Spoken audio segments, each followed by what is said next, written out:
Muy bien, vamos a pasar al mensaje del día de hoy. Quiero informarte que no sé si hemos hecho esto en alguna otra ocasión, pero a partir de hoy y quizá un par de domingos más, vamos a estar estudiando una porción de la Escritura en el Nuevo Testamento que se conocen como las cartas. El apóstol Pablo escribió cartas, el apóstol Pedro escribió cartas, ¿verdad? Son las que encontramos en el Nuevo Testamento. Y nos vamos a tomar un par de domingos para estudiar una carta en particular.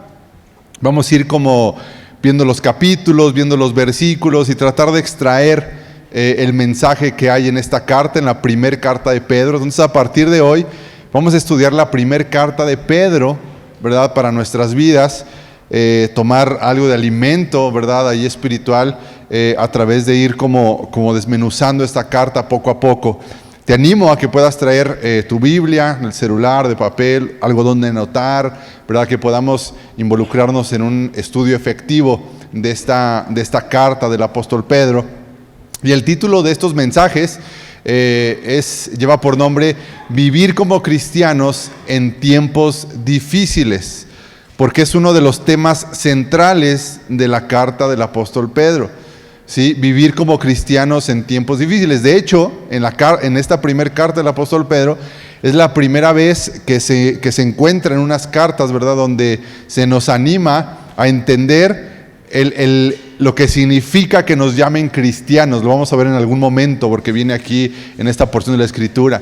Y Pedro nos anima a recordar, a reconocer y a hacernos conscientes de lo que significa que nos llamen cristianos. Es algo como muy común para nosotros y utilizamos el título muy a la ligera, pero en esta carta el apóstol Pedro nos lleva a recordar y a hacernos conscientes de lo que es que nos llamen cristianos, ¿verdad? Pero también tiene varias instrucciones, y uno de los puntos principales de esta carta a lo largo de los capítulos es que aprendamos a vivir como cristianos en tiempos difíciles. Amén. Entonces vamos a comenzar este mensaje y el estudio de esta carta, por lo menos a partir de hoy, unos domingos más, sobre lo que viene aquí en la Escritura. Vamos a orar y hablamos de cómo vivir como cristianos en tiempos difíciles, mensajes inspirados en la primera carta del apóstol Pedro. Señor, te damos gracias esta tarde por tu palabra, por la oportunidad que nos das de estar hoy aquí expuestos a ella. Danos el entendimiento para reconocerla en nuestro espíritu, en nuestro corazón. Sabemos que tu palabra es poderosa, es una semilla que produce fruto abundante, pero hoy oramos para que nuestro corazón pueda ser una buena tierra, Señor, donde cae esa semilla, donde produce fruto. Déjanos escuchar tu voz, Espíritu Santo, y dale a cada uno de nosotros lo que necesitamos de tu palabra hoy, porque tú tienes una palabra hoy personalmente para nosotros, en general como iglesia, pero también en particular para nosotros hoy tienes una palabra. Yo lo creo, Señor, en el nombre de Jesús.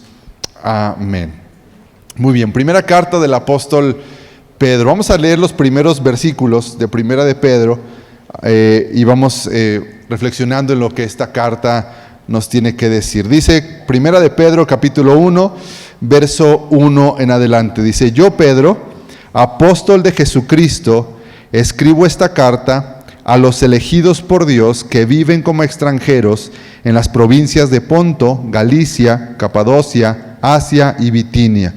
Dios Padre los conocía y los eligió desde hace mucho tiempo, y su Espíritu los ha hecho santos. Como resultado, ustedes lo obedecieron y fueron limpiados por la sangre de Jesucristo. Que Dios les conceda cada vez más gracia y paz. Encontramos en estos primeros versículos lo que es obvio en una carta, que es la presentación de quién la escribe, a quién va dirigida, pero encontramos también cosas muy interesantes y importantes a reflexionar en estos primeros versículos. Primero en el verso 1, capítulo 1, habla del apóstol Pedro, ¿verdad? Él se presenta como un enviado. La palabra apóstol es un enviado del Señor Jesucristo. Por lo tanto, él trae una carta, trae un mensaje que proviene del corazón de Dios, que proviene del corazón de Jesús, y esta carta él se la envía a un grupo de cristianos que estaban dispersos por las diferentes ciudades que aparecen ahí. El apóstol Pedro es un personaje muy importante dentro de la historia del Nuevo Testamento. Fue uno de los 12 discípulos de Jesús, ¿sí? ¿Estamos de acuerdo con eso? Pedro fue uno de los 12 discípulos de Jesús. Pedro lo vemos en los evangelios y lo vemos en sus cartas y encontramos a un Pedro muy diferente. El Pedro de los evangelios fue un Pedro muy temperamental, que reaccionaba en ocasiones sin pensar las cosas muchas veces, no se detenía a reflexionar lo que iba a decir, lo vemos muy arrebatado en su forma de hablar, muy arrebatado en lo que hacía, ¿verdad? Vemos que tuvo conversaciones con Jesús interesantes, donde Jesús le da de repente como sus tatequietos a Pedro, porque como que Pedro se arrebataba mucho. Pedro era uno de los discípulos que andaba armado. Es un tema interesante porque cuando van a arrestar en esa última noche de Jesús con sus discípulos, dice que va la guardia del templo a arrestar a Jesús. Ojo con eso, los que arrestan a Jesús no es el Imperio Romano en el Getsemaní. Los que arrestan a Jesús en el Getsemaní es la guardia del templo, los que iban directamente del concilio de los fariseos, que tenían una especie de grupo armado para cuidarles como guardia, ¿verdad?, del templo. Ellos son los que van, ¿verdad?, arrestan a Jesús, y dice la Escritura que Pedro saca, ¿qué saca Pedro? Una espada, y le corta la oreja a Malco, ¿verdad?, uno de los que estaban ahí, ¿verdad? Y como siempre, Jesús tiene que resolver nuestros desastres, ¿o no es así? Pedro saca la espada, le corta la oreja al soldado, y Jesús toma la oreja, ¿verdad?, y se la vuelve básicamente a pegar al soldado, ¿verdad? Porque así es Jesús con nosotros, anda recogiendo nuestro tiradero. ¿Alguien le ha pasado así? Nos metemos en problemas, tomamos decisiones arrebatadas, y Jesús siempre está ahí para ayudarnos a sacar adelante las situaciones, igual que a Pedro. Pedro era un judío de nacimiento, pescador de oficio. Los evangelios nos dan a entender que tuvo una esposa. No habla mucho sobre la esposa de Pedro, no dice si tuvo hijos, pero en Mateo 8:14 en adelante nos dice el evangelio que Jesús va y sana a la suegra de Pedro, y si tenía suegra, pues tenía esposa. Es uno de los detalles que se nos da de la vida del apóstol Pedro. En el arresto de Jesús suceden cosas importantes en la vida de Pedro. Cuando hablamos de la traición de Jesús o hacia Jesús, luego podemos pensar en la vida de Judas. ¿Quién traicionó a Jesús? Pues pensamos luego que Judas, ¿verdad? Pero a lo mejor no a la par, ni que sean igual las condiciones, pero también Pedro hizo algo que está algo complicado sobre la vida de Jesús. ¿Por qué? Porque lo negó 3 veces. Judas lo vendió por unas monedas, pero también la negación de Pedro es algo importante, algo que es digno de analizarse y de orarse para ver cómo es la condición del hombre, porque Pedro lo niega 3 veces. La diferencia entre Judas y Pedro es que Judas se aparta de la comunión con los hermanos, y Pedro, después de negar a Jesús 3 veces, en 3 ocasiones, una de las diferencias, o la gran diferencia, es que Pedro vuelve a la comunión con los hermanos. ¿Qué hubiera pasado si Judas hubiera regresado con los hermanos después de traicionar a Jesús? ¿Le hubieran cerrado las puertas? ¿Le hubieran rechazado? Yo creo que no. Yo creo que Jesús les había dejado claramente la instrucción del perdón, de recibir, ¿verdad?, al caído, al que se había extraviado.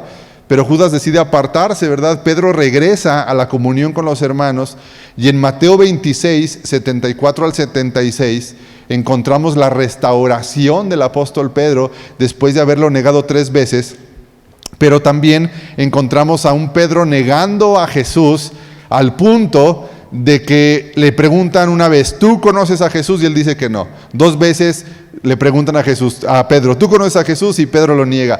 A la tercera vez, para que le crean a Pedro, de que no conoce a Jesús, dice groserías y hasta jura que no lo conoce para que le crean que no conoce a Jesús.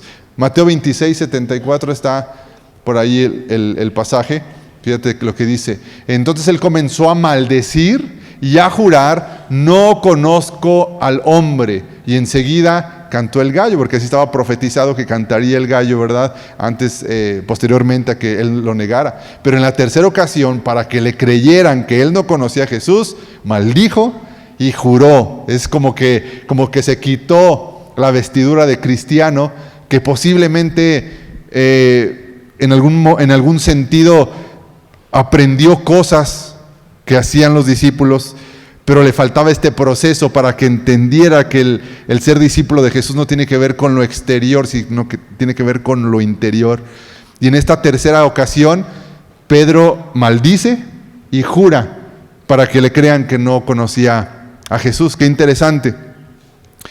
Como dije hace un momento, a diferencia de Judas, Pedro toma una decisión muy importante que es resultado de un arrepentimiento, reconocimiento de su fragilidad humana. Regresa con los discípulos y en Juan 21, 15 al 19 encontramos a Jesús teniendo una conversación con Pedro, donde es la conversación de la restauración. Dice así: después del desayuno, Jesús le preguntó a Simón Pedro: Simón, hijo de Juan, ¿me amas más que estos? Esta conversación es la conversación de la restauración. Después de haber negado a Jesús 3 veces, después de haber pasado este proceso donde Pedro se da cuenta de su fragilidad, se da cuenta de las palabras de Jesús donde le resonaban diciendo, ¿me vas a negar 3 veces? Y él decía que no y que no, porque Jesús lo conocía mejor que él a él mismo. ¿Cuántos sabemos que Jesús nos conoce mejor a nosotros que nosotros mismos a nosotros? Definitivamente nos conoce mejor Él que nosotros. Nosotros no nos conocemos perfectamente, pero Él nos conoce. Y esa es la conversación de la restauración. Y Jesús le dice a Pedro, en el idioma original, Jesús le dice a Pedro, Pedro, me ágape, es decir, Pedro, me amas profunda y espiritualmente, que es la palabra en griego para este amor espiritual, ágape. Y Pedro le contesta, fíjate en el español cómo se traduce, Jesús le dice, Pedro, ¿me amas? Y Pedro le contesta, sí, no le dice te amo, ¿por qué? Porque Pedro le contesta, sí, Señor, te fileo. Otra palabra para el amor en el idioma original del Nuevo Testamento. Le dice, ¿tú me ágape, Pedro? Y Pedro dice, sí, te fileo, es donde viene nuestra palabra para afiliación o afiliarnos, que es un amor más terrenal, un amor como entre amigos. Pero Jesús le pregunta 3 veces, fíjate, interesante, curioso, ¿verdad? Pedro lo niega 3 veces y 3 veces le pregunta Jesús también a Pedro si le ama, como para llevarlo a que le rasque ahí en su corazón, para que examine si realmente amamos a Jesús. Jesús nos va a llevar a estas preguntas para examinar, y esta es la conversación de la restauración. Pedro es restaurado, y a lo largo de los años, mediante procesos y pruebas, así como por el compromiso personal que Pedro tuvo con su fe, Pedro se consolidó como un líder espiritual de la iglesia del primer siglo. Este hombre arrebatado, emocional, temperamental, que traicionó 3 veces a Jesús, que como que medio se quitó la vestimenta de cristiano para que no lo llevaran a la tortura con Jesús, ¿verdad? Pues este Pedro es restaurado, este Pedro es madurado, este Pedro es procesado, al punto que se convierte en uno de los líderes espirituales más importantes de la fe cristiana y también de la iglesia de los primeros 100 años después de la resurrección de Jesús. Se convierte en un pilar. Qué interesante es lo que puede hacer Jesús con una vida como la de Pedro. ¿Sí? Porque aquí vemos muchos Pedros, ¿o no? Arrebatados, temperamentales, ¿sí? Que no pensamos mucho las cosas. Pues él, con estos procesos y el compromiso de caminar con Jesús, se convierte en esta figura importante. En los evangelios aparece constantemente encabezando las listas de los discípulos. Checa las listas de los discípulos en los evangelios y aparece en primer lugar, no solamente por coincidencia, sino que parece haber tenido un lugar prominente dentro del grupo de los 12 discípulos de Jesús. Más adelante en sus cartas se evidencia una transformación profunda, guiada por el Espíritu Santo en la vida del apóstol Pedro, reflejando el resultado de haber acompañado a Jesús, literalmente caminó con él, pero siguió caminando con él en el Espíritu posteriormente, y encontramos a un Pedro maduro, procesado, afianzado en sus convicciones, tanto que puede escribir esta carta, posiblemente la escribe desde Roma, escribe esta carta a un grupo de cristianos dispersos en diferentes lugares para darles ánimo y darles aliento. Ese es el Pedro que escribe esta carta. Ese es el Pedro que escribe esta primera carta, tiene 2, y este es el Pedro el que lo escribe, y él se puede nombrar como apóstol de Jesucristo, escribe esta carta. Ahora, aparecen también ahí algunas ciudades, dice Ponto, Galacia, Capadocia, Asia y Bitinia. Estos eran lugares donde los cristianos habían sido dispersos, donde también había gente que venía de otras naciones, gente que estaba huyendo por la persecución, ¿verdad? Eran lugares que eran gobernadas por el Imperio Romano. El Imperio Romano fue un imperio muy importante, pero que también nos habla mucho de nuestra condición hoy en día como cristianos, en una cultura y en una sociedad que va en contracorriente de la vida cristiana. Estas ciudades eran gobernados por el Imperio Romano, y los romanos no solamente fueron especialistas en la guerra, los romanos fueron especialistas en unir la religión y el Estado para poder conquistar la mayor parte de naciones y de pueblos de aquella época. Fue la clave del Imperio Romano, unir religión y Estado. ¿Qué clase de religión tenían los romanos? No hay mucho tiempo para explicarlos, pero básicamente los romanos decían que el emperador era básicamente un dios. Y como Dios merecía la alabanza, merecía la obediencia y merecía todo lo que una deidad, ¿verdad?, divina necesitaba aquí en la tierra, pues los romanos creían que el emperador era un dios. El Imperio Romano tenía toda una forma de vivencia contraria a la vida cristiana. El apóstol Pedro les dice a la iglesia que está en estas ciudades, ¿verdad?, que está viviendo en una cultura diferente, en una cultura que va en contracorriente. Él, a través de esta carta, les trata de dar ánimo, porque no era fácil ser cristiano en esa época. Escúchame bien, no era fácil ser cristiano en esa época, pero tampoco es fácil ser cristiano el día de hoy. Tampoco es fácil ser cristiano el día de hoy. Es una bendición seguir a Jesús. Es una bendición ser hijo de Dios. La mejor vida que podemos elegir en esta tierra es decidir seguir a Jesús, convertirnos en discípulos de Jesús. La mejor decisión que podemos tomar. Pero no podemos dejar de lado el hecho y la realidad que ser cristianos es difícil. Porque tú te conviertes en una persona con una mentalidad y un corazón que tratan de vivir en una forma completamente opuesta a la que la cultura y la sociedad nos dicen que vivamos. Así como los cristianos en esos lugares se enfrentaban a esa oposición, eran perseguidos por no querer rendirle adoración y culto al emperador romano, por no querer participar de los asuntos culturales de esa época, ¿verdad? Así nosotros también hoy en día tenemos que reconocer que ser cristianos es un desafío. Los cristianos de aquella época eran arrojados a los circos romanos para que los leones se los comieran y divirtieran a todo el pueblo, ¿verdad?, de aquella época. Se divertían viendo a los cristianos siendo devorados por los leones. Y quizá con ese ejemplo, tú y yo nos podríamos decir, ay, pues nosotros qué podemos estar batallando, ¿verdad? Y nos quejamos, ¿verdad? Imagínense aquellos cristianos, pastor, que eran arrojados a los leones. Esos sí eran desafíos. Pero déjame decirte que obviamente eso es algo terrible y era un desafío muy radical. Pero hoy en día no podemos menospreciar que muchas veces se siente que nos arrojan a los leones, básicamente, como cristianos, cuando en tu matrimonio tú eres la única o el único cristiano. Cuando tu esposo o tu esposa no quiere seguir a Jesús. Cuando tus hijos quieren apartarse de Dios. Cuando en tu trabajo o en tu familia padeces las situaciones por ser cristiano. Cuando los parientes te dejaron de hablar. Cuando tus papás te dejaron de hablar. Cuando estás en un ambiente familiar donde sabes que ya no puedes estar y te empiezan a excluir, ¿verdad? También se siente como ser arrojado a los leones. Es decir, la vida cristiana tiene sus desafíos, tiene sus complicaciones y es algo difícil. ¿Me va siguiendo hasta aquí? Yo sé que poner el ejemplo de ser arrojado a los leones pues es muy radical. Y gracias a Dios, por lo menos hasta hoy, quién sabe en unos años cómo nos vaya a ir como cristianos, ¿verdad? Pero por lo menos hasta hoy no nos arrojan a los leones, pero sigue siendo un desafío ser cristiano. Sigue siendo un gran desafío. Sé que la presión social es algo importante.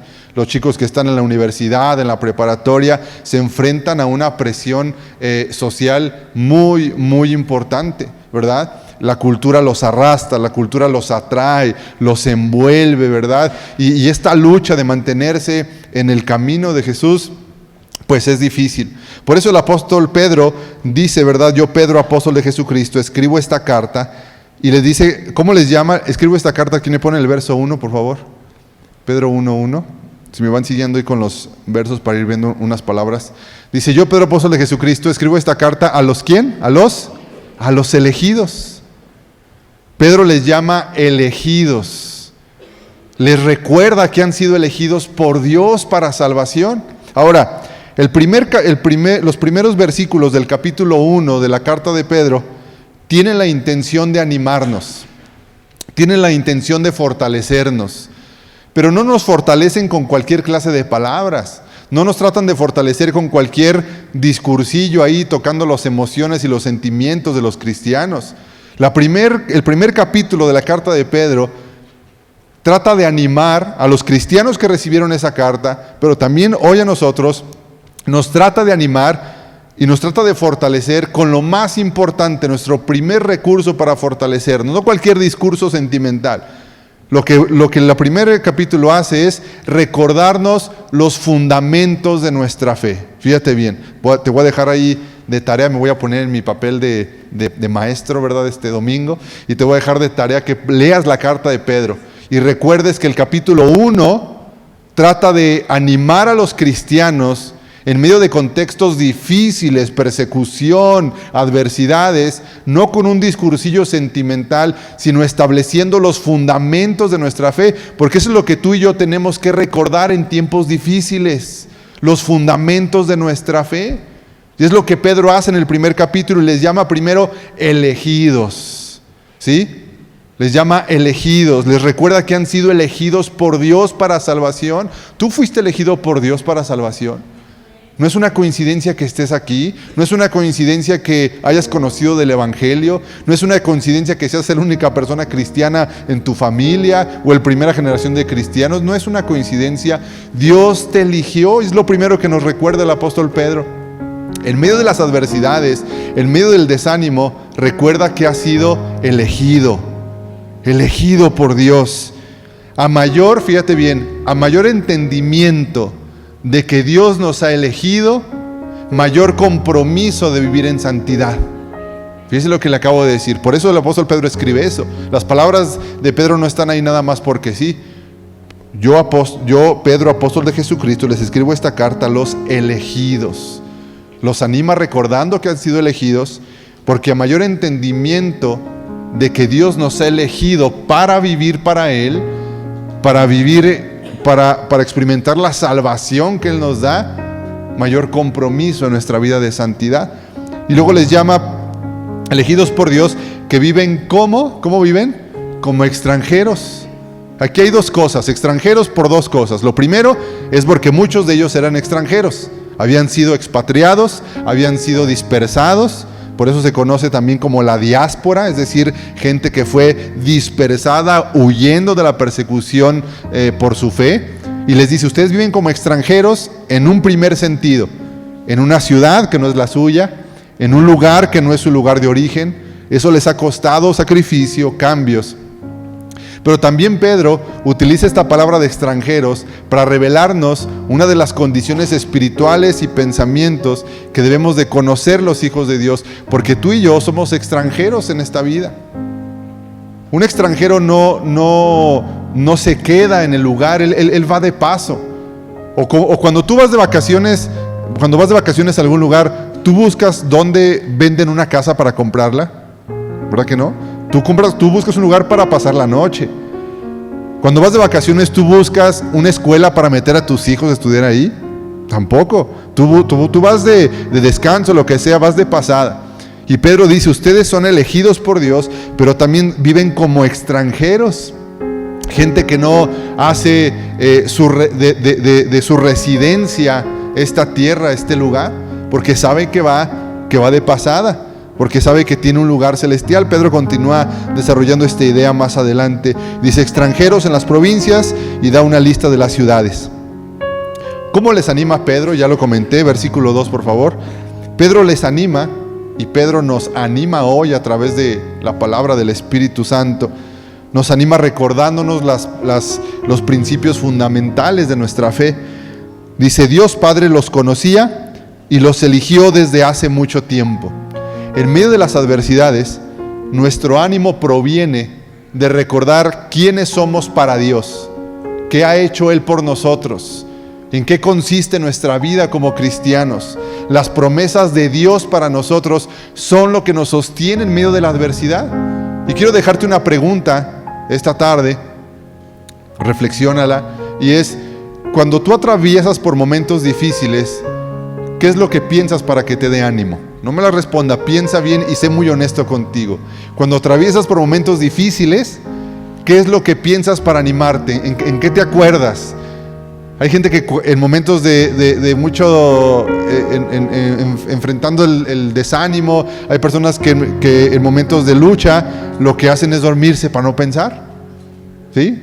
Lo hemos hecho todos en algún momento, ¿poco no? Se antoja dormirse cuando uno está batallando, mejor me echo un sueñito y ya me levanto con algo de ánimo. Pero ¿qué haces o qué piensas tú en momentos de adversidades? ¿Qué es lo que haces o en qué piensas? La palabra de Dios en Colosenses nos dice que aprendamos a mirar las cosas de arriba. Dice Colosenses 3:2, piensen en las cosas del cielo, no en las de la tierra. Para atravesar las adversidades como cristianos, para tener ánimo en un mundo que parece empujarnos en contra de la vida cristiana, tenemos que poner nuestros ojos en las cosas de arriba, en las cosas de los cielos, en lo eterno, en los fundamentos inamovibles de nuestra fe. Por eso Pedro, el primer capítulo lo usa para saludar a los cristianos a los cuales les envía esta carta, pero para recordarles las cosas de arriba. Básicamente Pedro les está diciendo: sé que están siendo perseguidos, sé que viven como extranjeros en esas regiones, sé que es difícil ser cristiano en sus contextos, le dice el apóstol Pedro, pero alza tus ojos, levanta tu vista conmigo, dice Pedro, y veamos las cosas eternas. Dios te conoce y Dios te eligió desde el principio. Has perdido muchas cosas, ha habido muchos desafíos, ha habido muchas situaciones difíciles, pero el Espíritu Santo, a través de la tinta del apóstol Pedro, nos dice: levanta tus ojos a lo eterno. Dios te escogió, Dios te eligió. Y si Dios te eligió y Dios te escogió, Dios no te va a dejar. Dios no toma algo y luego se olvida de él. Dios no elige algo y luego se le olvida dónde lo dejó, su propósito. Dice que nos conocía desde hace mucho tiempo y nos eligió desde hace mucho tiempo. Continúa diciendo el pasaje, 1 Pedro 1:2, y su Espíritu los ha hecho santos. Los ha hecho santos, el Espíritu de Dios nos ha hecho santos. Como resultado, ustedes lo obedecieron y fueron limpiados o rociados por la sangre de Jesucristo. Pedro nos lleva a recordar nuestra identidad como cristianos. ¿Qué es lo que nos hace cristianos? ¿Qué es lo que nos hace hijos de Dios? ¿Venir a la iglesia? ¿No? ¿Portarnos muy bien? Tampoco. ¿Qué es lo que nos hace hijos de Dios? Pedro nos recuerda los fundamentos. Nos hace cristianos el que no fue por nuestras obras que ganamos el favor de Dios, que nosotros no elegimos a Dios, sino que Él nos eligió a nosotros. Si en algún momento tú despertaste y dijiste: Señor, te necesito en mi vida, no es porque hayas tenido una iluminación de no sé dónde, es porque Dios te abrió los ojos, es porque Dios permitió que tú lo eligieras a Él. No es de nuestra voluntad, no es de nuestra naturaleza elegir a Dios. Dios nos eligió, ¿sí? El Espíritu Santo nos ha hecho santos, el Espíritu Santo nos santifica, por lo tanto podemos obedecer a Dios y somos limpiados por la sangre de Jesucristo. La sangre de Jesús nos roció. Aquí en la NTV dice fueron limpiados. Hay otra versión donde dice fueron rociados por la sangre de Jesús. Porque Pedro tiene en mente las dinámicas del templo del Antiguo Testamento, que los instrumentos que eran apartados para Dios, los ciertos aditamentos en el templo que eran santificados, eran rociados por la sangre del Cordero Pascual, para apartarse, para ser limpios por la sangre de Jesús. En esa misma medida, poner nuestros ojos en las cosas de arriba nos va a ayudar a pelear con el desánimo. Por eso yo te pregunto esta tarde, cuando estás muy desanimado, cuando tienes temor, cuando no sabes cómo van surgiendo las cosas, cuando tienes desafíos en tu vida cristiana, ¿qué es lo que te da ánimo? Lo que nos debería de dar ánimo, en lo que deberíamos de pensar para darnos ánimo, es en las cosas celestiales. Señor, estoy pasando por momentos difíciles, no sé bien hacia dónde vaya este rumbo, no sé, Señor, este desafío, con mi esposo, mi esposa que no quiere ir a la iglesia, con mis hijos que se apartan de la fe, con el trabajo que no avanza, con la economía que no parece que se resuelve, con estos pensamientos, con este desánimo. No sé, Señor, pero quiero poner mis ojos en las cosas de arriba. Tú me has elegido, Señor, y no me vas a dejar. Me has santificado por tu Espíritu. Me has rociado con tu sangre. Yo te pertenezco a ti, Señor. Las cosas de este mundo me quieren consumir. Las cosas de este mundo me quieren arrastrar al desánimo. El enemigo utiliza todo para anclarme a las cosas que van a perecer, pero yo quiero poner mis ojos en lo de arriba. Y el apóstol Pedro nos dice: levanta tus ojos, Dios te eligió, el Espíritu Santo te santificó, Jesús te roció con tu sangre, tú eres elegido y eres conocido por Dios. Adelante, ten ánimo y ten fuerza. Esa es la forma en que los cristianos tomamos ánimo. O debería por lo menos ser la forma en la que los cristianos tomamos ánimo, los fundamentos de nuestra fe. Verso 3, que toda la alabanza sea para Dios el Padre de nuestro Señor Jesucristo. Es por su gran misericordia que hemos nacido de nuevo, porque Dios levantó a Jesucristo de los muertos. ¿Sí? Pedro nos recuerda para quién es la alabanza y dice que la alabanza sea para Dios. La adoración y la alabanza es para Él.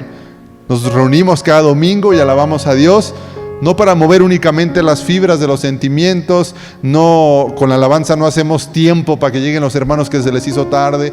La alabanza es para Él porque reconocemos quién es Él, porque alabamos y reconocemos que es por su gracia y su misericordia que tenemos vida nueva. La alabanza es para Él, el Padre de nuestro Señor Jesucristo. Es por su gran misericordia que hemos nacido de nuevo. Es por la misericordia de Dios que hemos recibido una vida nueva. A lo largo de la carta, el apóstol Pedro nos va a empezar a explicar cómo es esta vida nueva, pero primero nos lleva a reconocer que es por la misericordia de Dios que Él nos ha dado esta vida nueva, que hemos recibido una vida que ya no es una vida en lo natural, que ya no estamos sujetos a las pasiones y a los desenfrenos que antes teníamos, sino que ahora la vida nueva que Cristo nos da es una vida que viene de lo alto, que nos reviste de una vida espiritual, de una vida nueva, por la misericordia de Dios y por la gracia. ¿Cuántos hemos sido rescatados de situaciones que si nos ponemos a pensar ahorita, Señor, yo no sé dónde estaría si no hubiera sido por tu gracia y tu misericordia? Gracias porque me diste una vida nueva, porque me revestiste con una vida nueva. ¿Cómo no adorar? ¿Cómo no alabar? ¿Cómo no llenarme de gozo y de alegría al reconocer que fue por misericordia que el Señor metió su mano al lodo donde nos encontrábamos y nos sacó y nos dio vida nueva de lo alto? Por eso Pedro dice que toda la alabanza sea para nuestro Dios, que toda la alabanza sea para Él. Dice: ahora vivimos con gran expectación y tenemos una herencia que no tiene precio, una herencia que está reservada en el cielo para ustedes, pura y sin mancha, y que no puede cambiar ni deteriorarse. Fíjate, Pedro dice, como cristianos, tenemos que vivir expectantes de lo que Dios nos va a dar en la eternidad. Tenemos que tener una gran expectación de una herencia que Jesús preparó para nosotros. Más adelante el apóstol Pedro dice: alégrense. Verso 6 dice: así que alégrense. ¿De dónde viene la alegría del cristiano? La alegría del cristiano no es un gozo que se concentra en los sentimientos.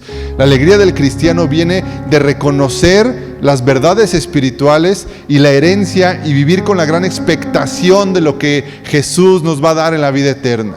Una herencia que no se va a perder, que es incorruptible. Mira, honestamente, muchos de nosotros, de los que estamos aquí, podremos dejarle a nuestros hijos una casita, si te gusta, algún negocio ahí que medio avanza. ¿Cuál es la herencia que le vamos a dejar a tus hijos? Si Dios nos lo permite, pues no sé, algún terrenito, alguna casa, ¿verdad? Ojalá haya algo que les podamos dar para empezar su vida, para salir adelante. Pero la mejor herencia que podamos dar a nuestras generaciones es reconocer todo lo que dice en los primeros 3 versículos de la carta del apóstol Pedro. El Evangelio, la presencia de Dios, el amor de Jesucristo. Tenemos una herencia que debe de causar en nosotros gran expectación. No sé cuántas veces a la semana tú te tomas un tiempo para sentarte y decir: Señor, ¿cómo va a ser pasar la vida contigo? ¿Qué es lo que tienes reservado para mí en la eternidad? ¿Cómo va a ser conocerte? ¿Cómo va a ser verte cara a cara, Señor? Estoy expectante del día en que tú regreses. Estoy expectante para saber cómo va a ser mi morada que me tienes preparada en los reinos de los cielos. Estoy expectante de cómo va a ser mi vida ahora que esté contigo por la eternidad, Señor. Estoy expectante, quiero ver eso. Y el desánimo y las situaciones de adversidad y las situaciones familiares, las situaciones que atravesamos empiezan a perder brillo cuando empieza a crecer nuestra expectación de lo que Jesús tiene para nosotros. ¿Tiene sentido lo que nos está diciendo la carta? Dice, alégrense, estén expectantes. Ahora recuerda, Pedro le está escribiendo a una iglesia perseguida, a una iglesia que había sido sacada de su lugar de origen, que había sido echada, que lo corrían de los trabajos, que le mataban a los hijos, que les quitaban todas cuestiones de derecho como ciudadanos, perdían todo derecho como ciudadanos, y Pedro les dice, alégrense porque van a perder todo esto aquí en la tierra, pero ustedes tienen que vivir expectantes de lo que Jesús tiene para ustedes como herencia en el reino de los cielos. Esta semana me tocó llevar a casa de mi mamá un material porque empezaron a arreglar algo de humedad en la casa. Entonces, lo que empezó con una pequeña reparación de humedad se convirtió en reparar casi 3 habitaciones de la casa completas, donde había un tubo, ¿verdad?, donde estuvo sacando el agua, y terminaron desmontando toda la cocina. Se echó a perder 2 muros, como unos 6 o 8 metros de tubo o algo más de humedad y todo eso, ¿verdad? Fue algo complicado. Y cuando llegué ahí, ¿verdad?, y ya me dice el albañil, pues es que mire este tubo, ¿verdad? Más o menos el tubo tiene lo que yo llegué ahí como de niño, ¿verdad? Mis papás se cambiaron ahí unos 38 años más o menos, ha de tener toda esa tubería. Y yo vi los tubos oxidados, vi los tubos con como moho que se les hace por la humedad, vi el muro caerse de la parte de abajo de 2 cuartos, de la cochera, del patio, abrieron la tubería, sacaron tubos, sacaron humedad. Y estaba en esta semana también orando y estudiando esto, y cuando vi la casa sentía por parte del Espíritu que me decía, ¿esa es la herencia que quieres tener? Algo que se está deteriorando todos los días, algo que se está acabando todos los días. Y bueno, gracias a Dios por los que pueden recibir algo de sus papás, ¿verdad? Una casita, qué sé yo, eso es bueno, no estamos diciendo que eso sea malo, gracias a Dios por eso. Pero si yo pongo mis ojos y pongo mi esperanza en algo que se está cayendo a pedazos día con día, en algo que se está humedeciendo, en algo que se está corrompiendo, entonces yo voy a perder la expectación de lo que es la eternidad. Yo voy a empezar a vivir con ansiedades, con preocupaciones, porque todo lo que tenemos en esta vida tiende a consumirse, tiende a perderse. Si yo pongo mi esperanza en mi juventud, si yo pongo mi esperanza en mi cuerpo, en el sentido de la juventud que Dios nos presta unos años, ¿verdad? Pues yo me voy a empezar a consumir en ansiedad, porque tanto casa, como cuerpo, como salud, como automóvil, como todo eso, no me dejará mentir, se acaba con los años. ¿O no se acaban con los años? Se van acabando. Pero Pedro dice, pon tus ojos en las cosas de arriba, porque tú tienes una herencia incorruptible, una herencia que no se está echando a perder, una herencia que no se está pudriendo, una herencia que no vas a perder. Es una herencia que está ahí para ti, reservada en el cielo, pura, sin mancha, que no puede cambiar ni deteriorarse. Por la fe que tienen, fíjate bien, dice, si tú confías en Dios, por la fe que tienen, dice, Dios los protege con su poder hasta que reciban esta salvación. Dios no va a dejar que te pierdas. Si tú confías en Dios, dice la Escritura, Dios te va a resguardar con su poder.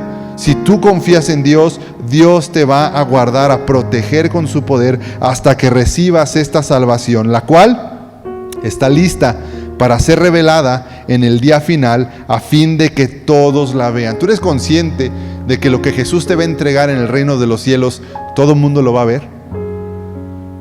Todo el mundo va a ver lo que Dios reservó para ti. Según lo que tú hayas construido, según lo que tú hayas sembrado en el reino de los cielos, entonces Jesús te lo va a entregar en presencia de todas las personas. En presencia de todo el mundo vas a recibir lo que Jesús tiene para ti. Lo tiene reservado para ti, y va a haber ese día gran expectación. ¿Cómo luchamos con el desánimo? ¿Cómo enfrentamos como cristianos la vida difícil? Poniendo nuestros ojos en las cosas de arriba. Y todo esto que te estoy mencionando son las cosas de arriba. ¿Tiene sentido lo que le estoy diciendo esta tarde? Verso 6 dice, así que alégrate de verdad, así que alégrate. Les espera una alegría inmensa, aunque tienen que soportar muchas pruebas por un tiempo breve. Yo no sé qué clase de Biblia leen las personas que le prometen a los cristianos que no van a padecer dificultades.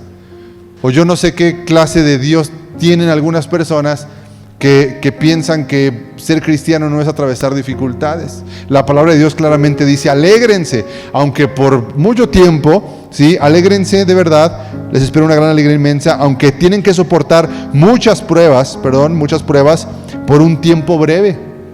Alégrate, vas a tener dificultades, alégrate, vas a tener muchas pruebas, ¿sí?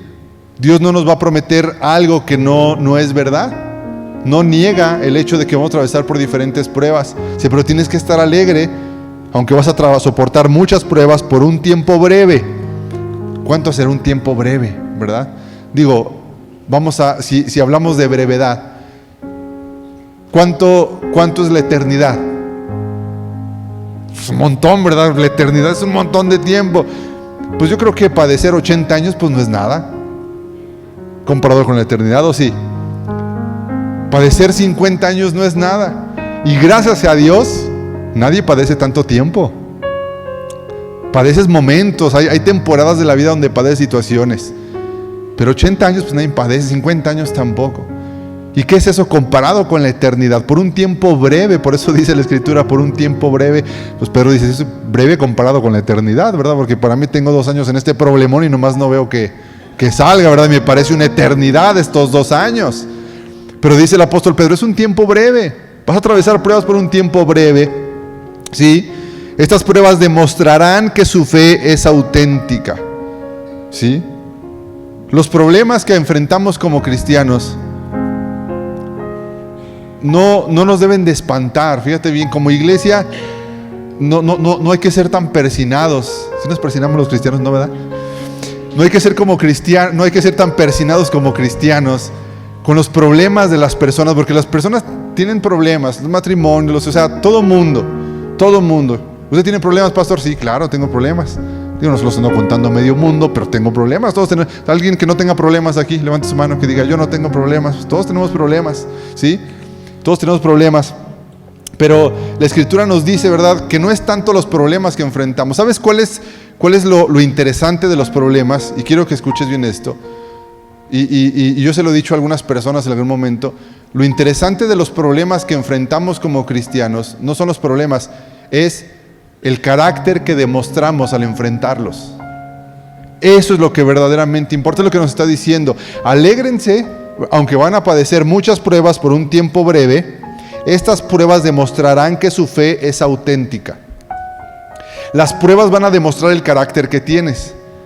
Cuando vienen los matrimonios, cuando vienen las personas con nosotros, con mi esposa y conmigo, y nos hablan de sus situaciones, no nos espantamos. No, pues también venimos del mundo, también conocemos cómo es el asunto del mundo. No nos espantamos ni nos sacamos de onda. O sea, sabemos la situación. No, es que los hijos, no, es que el esposo, no, es que no nos espantamos.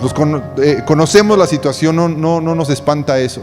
Lo que sí nos espanta, déjame decirte, es cómo muchos que se dicen ser cristianos enfrentan los problemas. Lo que sí me saca de onda no son tus problemas, lo que me saca de onda es el carácter que demuestras al momento de enfrentarlos. Eso es lo que en verdad me preocupa. Que tengas problemas en tu matrimonio no me espanta. Que tengas problemas con tus hijos tampoco nos debería de espantar. Que un hijo, que una hija quiera apartarse del Señor, no nos espanta, es parte de la dinámica que enfrentamos como cristianos. Lo que más me preocupa es el carácter que demostramos en medio de los problemas. Que a las primeras dificultades nos alejamos, que a las primeras dificultades nos apartamos de Dios, nos quejamos de Dios, nos quejamos de la iglesia, nos quejamos de los pastores, tomamos otros recursos. Cristianos que se pelean y como cristianos en medio de las pruebas, lo que hacen para olvidar el desamor, se van a echar chupe, ¿verdad? Eso no es un cristiano. Se separan, ¿verdad? O se enojan y andan buscando otras cosas, ¿verdad? No es el problema. Escúcheme bien, no es el problema. Dice la Escritura, porque estos problemas van a demostrar si tu fe es auténtica. Entonces, ¿hay una clase de fe que es pirata? Pues yo creo que sí, ¿o no? Aquí dice la Escritura que los problemas demuestran si la fe es auténtica o es pirata. Para checar algunas cosas como relojes, como algunas cuestiones de marca, ¿verdad? Hay que tener el ojo para saber las diferencias entre una cosa que es clon y una cosa que es original. Bueno, pues Dios también toma nuestra fe a través de los problemas y le empieza a evaluar a ver si es auténtica, y dice, no, esta fe no es auténtica. Esta fe está basada en lo que yo te puedo dar, no en quién soy yo. Esta fe no es auténtica porque te probé en el fuego, te probé en las circunstancias y reaccionaste de una manera que no es de alguien que me conoce a mí. ¿Tiene sentido? ¿Está como regañado? ¿Se asustó con lo que dije? No. Estas pruebas demostrarán que tu fe es auténtica y está siendo probada. Está siendo probada de la misma manera que el fuego prueba y purifica el oro, aunque la fe de ustedes es mucho más preciosa que el mismo oro. Entonces su fe, al permanecer firme en tantas pruebas, les traerá mucha alabanza, gloria y honra en el día en que Jesucristo sea revelado a todo el mundo. Esa fe te va a producir alabanza y gloria, ¿verdad? El día que Jesús venga, va a haber esa alabanza, ¿verdad? Para nuestras vidas, en un sentido correcto, ¿verdad? Y por último, verso 8. Ustedes aman a Jesucristo a pesar de que nunca lo han visto. Por eso nos llaman locos a los cristianos. Amamos, servimos, adoramos y entregamos toda nuestra vida y todo lo que tenemos a alguien que nunca hemos visto. Usted dígame si no estamos locos. Pues con razón nos llaman locos. Y la Biblia lo dice claramente. Hemos entregado nuestra vida a alguien que no hemos visto, pero sabemos que le veremos. No lo hemos visto con estos ojos, pero nuestro espíritu sabe que es real, sabe que está ahí. Hay algo en tu interior que te dice, esto es verdad. Dice, ustedes aman a Jesucristo a pesar de que nunca lo han visto. ¿Sí? Aunque ahora no lo ven, confían en Él y se gozan con una alegría gloriosa e indescriptible. No lo hemos visto, pero confiamos todo lo que tenemos a Él. No lo hemos visto, pero sabemos que su palabra es verdad. No lo hemos visto, pero estamos dispuestos a entregar nuestra vida por Él. Pero déjame decirte qué interesante es ver que han existido muchos hombres a lo largo de la historia, influyentes en la humanidad, pero nadie ha entregado su vida por ellos. Como por ejemplo, nadie dice, voy a entregar mi vida por Aristóteles, voy a entregar mi vida por Platón, voy a entregar mi vida por Sócrates. Pues no, ellos influyeron en el pensamiento de las personas, obviamente, y dejaron algunas ideas muy, muy interesantes sobre el pensamiento. Pero la vida de esos hombres no ha transformado la vida de nadie. Nadie entrega su vida por esos hombres. Nadie le rinde adoración y culto a esos hombres. Pero a Jesús sí. No lo hemos visto, pero confiamos en Él. Con una alegría gloriosa e indescriptible, confiamos en Él. La recompensa por confiar en Él será la salvación de sus almas. Esa recompensa es la salvación de nuestras almas. Primera de Pedro, ¿cómo debe de vivir el cristiano en tiempos difíciles? Amén. Hasta aquí, y así nos podemos pasar 2-3 horas. Dice que el apóstol Pablo predicaba hasta amanecer. Aguantaremos, ¿verdad? Aquí predicando. Muy bien, pues vamos a orar, ¿le parece? Y le pedimos al Espíritu de Dios que lleve esta palabra a nuestro corazón, a nuestro espíritu. Amén. ¿Cómo vivir como cristianos en tiempos difíciles, Señor? Hoy escuchamos tu palabra. Hoy recordamos que nuestro ánimo y nuestro aliento no proviene de palabras motivacionales, Señor. No venimos a la iglesia a ser motivados únicamente con un ánimo emocional. Queremos ser motivados recordando los fundamentos de nuestra fe. Tú nos elegiste, tú nos conoces. El Espíritu Santo nos santificó. Te obedecemos y la sangre de Cristo nos ha rociado para limpiar nuestra alma de toda mancha y pecado, Señor. Nos alegramos y nos gozamos, Señor. Tenemos gran expectativa de lo que será pasar nuestra vida contigo. Tenemos gran esperanza de lo que es pasar nuestra vida contigo, Señor. Ayúdanos, Señor, a que las adversidades en esta vida pierdan fuerza al contemplar la belleza y la hermosura de que será verte, Señor, cara a cara. Que lo que perdamos hoy por seguirte a ti, únicamente te dé gloria y honra y alabanza a ti, Señor. Que lo que perdamos hoy por seguirte a ti, glorifique tu nombre, Señor. Hoy recordamos, Señor, que seguirte, Jesús, nunca ha sido fácil. Que hay que renunciar muchas veces a amigos, a familia, Hoy recordamos, Jesús, que seguirte nunca ha sido algo sencillo, que habrá que perder a veces reputación delante de otros. Pero tú vales la pena, Jesús. La salvación de nuestra alma, de nuestra vida, Señor. Lo que tú has hecho por nosotros. Hoy oramos por aquellos que han perdido relación con familiares, con amigos, que han perdido cierta reputación delante de otros por seguirte a ti. Hoy recuérdale, Señor, que tú tienes una recompensa para ellos. Pero también recuérdanos, Señor, que cada vez que te negamos y te ocultamos con nuestra forma de vida, tu palabra dice también que tú nos vas a negar delante del Padre, Señor. Recuérdanos que es un gran desafío como cristianos el seguirte.